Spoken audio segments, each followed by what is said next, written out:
Please join me in welcoming Yao Ming, former president of the Chinese Basketball Association and Hall of Famer, and the incredible Logan Tom, coach of the Israel volleyball team. But thank you so much for joining us, and we're really excited about this because the essence of the National Committee and some of its contributions early on was really through sport, through ping pong diplomacy. And as we were preparing for this conversation, we were thinking and reflecting a lot about that. But I really wanted to have you each introduce yourselves. You've had such a varied upbringing and career, but you've both served as both diplomat, global citizen, coach, and really icon.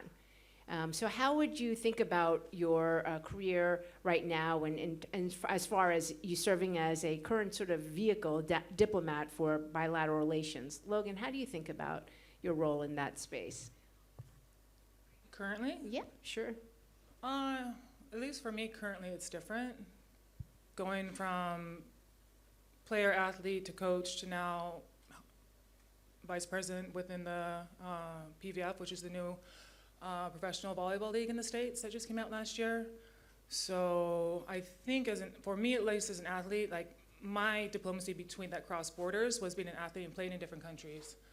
Speaking to different cultures and foreigners, playing with different foreigners, playing within different countries and cultures. So it was more kind of just fluid and natural. Also because when I play, I go to a country wherever I've gone for volleyball, but also because I'm interested to learn and understand the cultures there and the people, and also volleyball. So I'm sure it's the same in basketball. Every country has its own style. Okay, you can think of, there's a sports culture, it's the same with the natural culture of each country. So that to me has always been very interesting, which I think led me to being the same way after I was an athlete. So I really enjoy that aspect of it when I was an athlete and now that I'm not. And that brings me a lot of pleasure and happiness. So being invited here, by the way, thank you very much, National Committee, for inviting me. It was a pleasure to get the email. I was very excited about it. And I'm very happy to be here, even with the jet lag, which is fine. Yeah, we know you in so many different perspectives, both as an incredible athlete, but really as a global citizen, and as Steve Orland shared yesterday, as an icon, and where you stop traffic and congestion in Beijing in one fell swoop. But can you talk a little bit about, you just retired from the CBA, and you're reflecting perhaps now having a little bit of a moment to take a break, how you think about the work that you've done, serving both that bilateral relationship and really being on the ground, both in U.S. and in China? Well, I think I'm still in a break, so I need to take a moment. To reflect that, I think one character from the athlete is the athlete always, I think the best athlete always wants to play the other best athlete. And it's like a competition is naturally in their DNA. I mean, like a lot of entrepreneur. I think, a lot of time it's not really naturally you want to be a diplomacy or you think about your international citizen. You just want to focus on the competition and the next one and the next one. And this will lead you to the next platform and the next platform. The platform from your hometown to your country and then broader to the international. I think for us, for help the next generation is the same thing. Sometimes that for them is, we try to help them so they can focus on what they do right now and believe the path will lead them into one day that whatever people want them to be. I think this is what we do right now. And think about it, yes, my next steps is still that we're focused on help the next generation, the younger player, where is she or he from, and hopefully teach them and teach them to love in this sports, whether sports it is basketball, volleyball, soccer, or whatever. I mean, when you have something you're passionate about, I believe this passion will lead you the way to the bright future. As a quick follow-up to that, Yao, both your parents were basketball players. So early on, you were identified as someone with great potential, and also that you had that sort of upbringing and that influence on you. So how did you marry your personal passion for the sport and what was expected of you in that space? Very, very interesting question. Yeah. Well, I have to admit that I'm not really passionate about basketball. Later on, I reflect my career that, no, I'm not really passionate about basketball. At the beginning, I only want to honor my parents. I feel proud for my parents. And because I live in a neighborhood that they know my parents, I always been heard that, oh, your parents are a great basketball player back in the 70s. So think about kids that live in that situation. You want to be like your parents. So I really don't know what basketball is, but I know basketball is the way that I can make my parents feel proud. But this kept me going until I think I was about 16, 17 years old, and I have more competition. I got a chance to play more competition, meet a lot of new teammates or opponents across the country. Even, I have the chance to step out of the border to play against the kids in Europe or Australia or America or whatever. It brought me interest, and also I feel this game really, is a way I want to go. And this kind of like there's two steps into the passion we are talking about. Thank you for that. And Logan, you were early prodigy. You're a 3-sport athlete at a minimum, and also, the youngest Olympic player from my understanding on the volleyball team. Your passion came first, or was it your talent? I mean, I give a lot of credit to playing multiple sports growing up, and also having my last name be Tom, because that means they always put me on boys' teams. So it made me better. I'm serious, it still happens. So that obviously being a young girl and playing on boys' teams kind of helps you grow also your personality. So you're used to a different kind of pressure. And I've always liked pressure. He talks about wanting to play the best opponent, and like besides the physical opponent you face on the court, yourself is probably your biggest opponent when it comes to obstacles. And being a young kid on a stage like the Olympics, like it was more, or playing with older girls that are like 10, 15 years my senior. So it's not so much a passion of volleyball, it's more of a passion of, I grew up kind of with a chip on my shoulder. So any kind of challenge I faced, I wanted to kind of take it head on. And volleyball found me later. It was the last sport I picked up. And I just kind of rode the wave. It offered me a lot. From friends to family to scholarship to my career to coaching to what I'm doing now. But again, there's like, with all that, I understand there's also a lot of sacrifice. So you miss out on a lot of things, but that's a personal choice. And for me, if you want to become a player like Yao Ming or do what I did in the realm of volleyball, then you have to have the mentality and be okay with missing out on a lot of other things in life. Logan's background, please look at both of their bios, but it's just so incredible. Also top of her class in high school, moved around quite a bit, and it's just an incredible experience. An international relations major, actually, as well. We were talking a little bit about how the game has changed, the game just being sports in general, and how it's been monetized in quite many ways. Yao, David Stern really brought so much of the culture to China after the monetization with some of the big athlete names in the basketball space. How have you seen that change the game in China right now as far as, I guess, some of the intrinsic versus extrinsic motivations, people doing it for financial reward versus maybe some of the more intrinsic sort of diplomatic responsibility that you may have felt that you were carrying?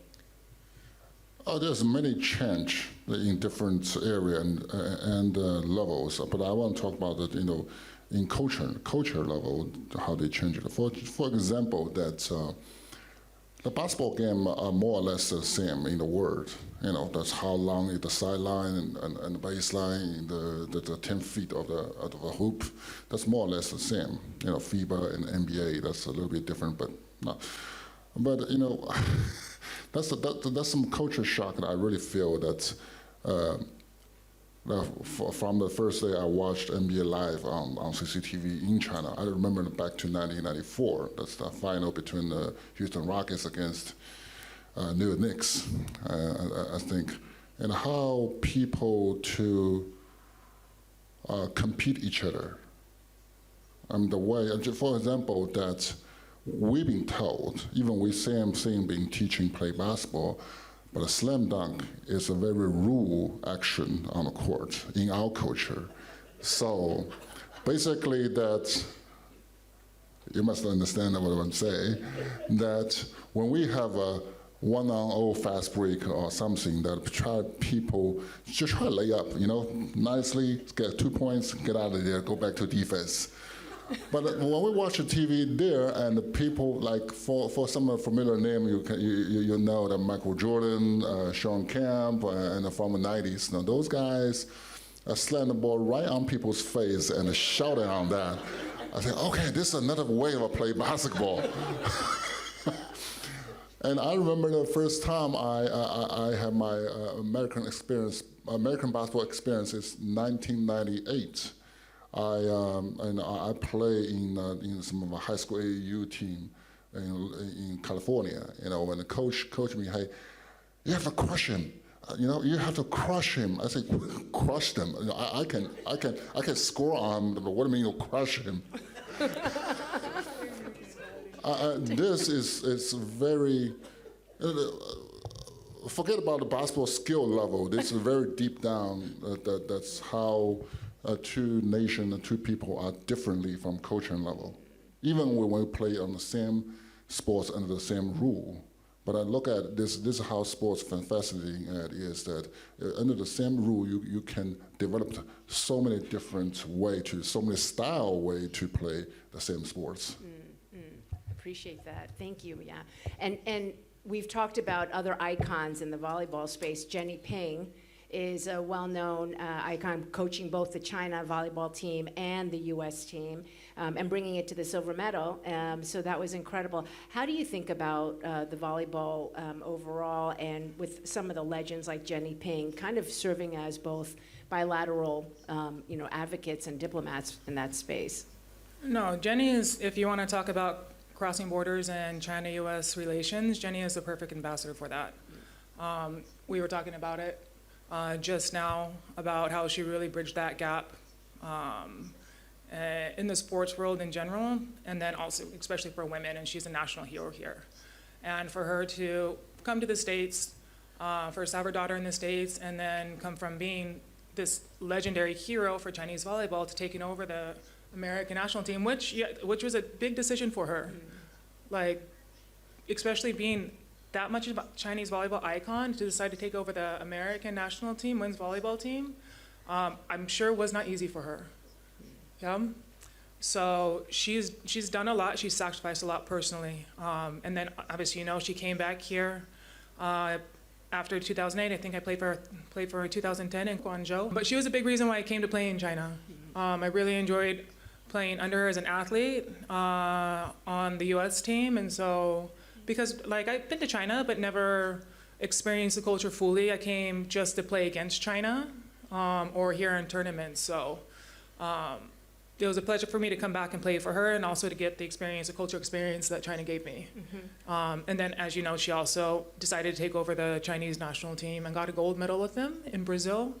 So yeah, she's definitely that perfect example of that bridge. And I don't know if folks know, but Logan Tom, your father is Hawaiian Chinese. Yep. Did you feel like that was in some ways a coming back for you as well, in terms of understanding your culture a bit more, your father's ancestral home, if you will? No, so I've always been interested in it, because my grandfather immigrated from China here, and I think it's written originally supposed to be Tam, right? Tom, maybe, yeah. Yeah, but they got it wrong, kind of like you backwards, but instead of Tam, they put Tom. Lots of issues with Yeah. the Chinese names here. So he never really talked about it, but it's always been something like I've been interested in because it's my family. We're talking about this too back there. It's like where we came from. It's our roots, especially such ancient roots like the Chinese culture. You want to understand it. So, and I've been trying to like get information about where he came from, his family. He was really hush hush, so he didn't talk much about it. But if anybody knows, Yeah. let me know.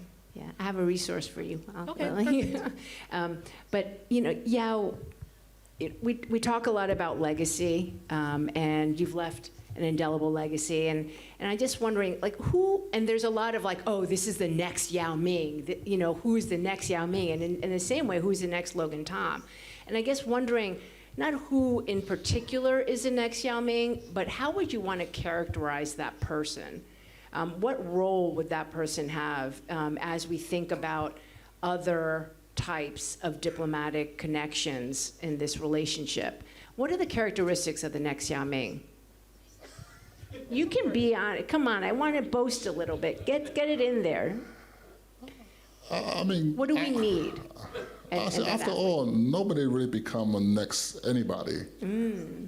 Everybody become truly their self. I mean, and this is the only way I think for anybody, especially for next generation, that to overcome our record, you know, to achieve something belong to them. And if you just, you know, want to, yes, maybe in the early age we can show them some tricks and this and that, give them a little bit of a experience. But after all, like when we grew up, we must look up to somebody. But when you get into a certain age, that you would become more yourself. I believe this happened to any generation. So for your question that who will be next Yao Ming, I don't think there will be a next Yao Ming. There will be a next somebody come out to taking over the, you know, whether the sports field or a diplomat you talk about, I think. But there will be. Right. And beyond your parents, who did you see as that person that you were chasing, if you will? Yeah, I think my parents give me a great childhood, and I always say that the best benefit I got from them is that I never felt I short anything. Well, literally. That's a pun. That's a pun. He never thought he was short anything. Okay. You're funny and you don't even know it. No, that's great. And I do want to ask you, Logan, is there, what would you say the characteristics of the next Logan Tom? You've done so much in your career as an Olympic athlete, as a coach, as a brilliant person. and you know, going to Stanford and doing so much there, and then finishing up and your role as a diplomat. What's the characteristics of the next person who's going to fill some of those shoes? What do we need? This is so uncomfortable. Well, first, I'm still trying to figure out who Logan Tom is. Oh, yeah. Yeah, I'm a firm believer that you never stop growing. And you can always improve. I don't like saying improve, but learn. I also fully concur with Yao Ming that I think it's hard to say exactly who the next Logan Tom, I even hate using my full name, it's weird, would be. There could be characteristics that are similar, but I also believe that a person's upbringing, culture, background, and experiences shape that person. And so there's never gonna be anybody exactly like me because they're gonna have differences in their life, whether it comes from family life, virtues, sports life, personal life. So it's not, yeah. I mean, I'm gonna stop because I'm. No, I appreciate that. And we have talked a little bit about the monetization of sports in general, especially in the U.S. with the transfer portal, with college players getting paid. The game is changing, and that's probably going to have an impact globally. So I've already seen since the beginning of my career till now and throughout my career, the sports borders have been opening up. Okay, there's much more Americans playing in China, and Chinese are playing outside of China. Just talking with Yao Ming about this, about also since we have a new league in the States, to try to get Chinese players in the States as well. We also are talking about how difficult the process is, getting a Chinese player to leave China.